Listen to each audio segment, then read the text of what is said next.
വെള്ളരിയുടെ പഠനം. സാരി ഗമ പദ നീ സ സാരി ഗമ പദ നീ സ ആ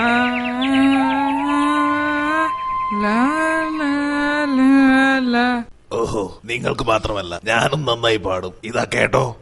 സാരേ ഗമ പദാനി സാരേ ഗമ പദാനി സാരേ ഗമ പദാനി. അയ്യോ, ഇതാണോ നിന്റെ സംഗീതം? ഇതിലെവിടെയാടാ നിന്റെ ശ്രുതി, താളം?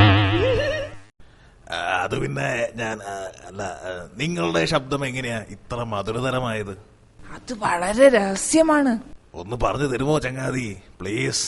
പറഞ്ഞു കൊടുക്കല്ലേ? പറഞ്ഞു കൊടുത്തോളൂ. ഞങ്ങൾ പ്രഭാതത്തിൽ പുല്ലിൻ തലപ്പിലുള്ള മഞ്ഞുതുള്ളികൾ മാത്രമാണ് ഭക്ഷിക്കുക. ഒരു നേരത്തെ ആഹാരം മാത്രമേ ഞങ്ങൾക്കുള്ളൂ. അങ്ങനെ ഞങ്ങൾ ദിവസം മുഴുവൻ ഉന്മേഷമുള്ളവരും മധുരമായി പാടാൻ കഴിവുള്ളവരുമായി തീർന്നു.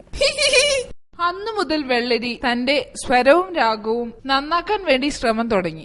മഞ്ഞിൻ തുള്ളികൾ മാത്രം ഭക്ഷിച്ച് വെള്ളരി ഉപവാസം ആരംഭിച്ചു. പട്ടിണി കൊണ്ട് വെള്ളരിയുടെ ശരീരം വളരെ ക്ഷീണിച്ചതായി തീർന്നു. രാഗം നന്നാക്കാൻ നടത്തിയ ശ്രമത്തിൽ വെള്ളരി രോഗബാധിതനായി. അവൻ കിടപ്പിലായി. അയ്യോ, രക്ഷിക്കണേ,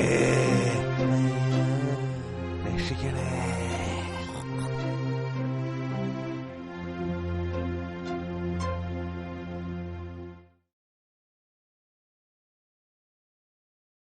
ഗുണപാഠം.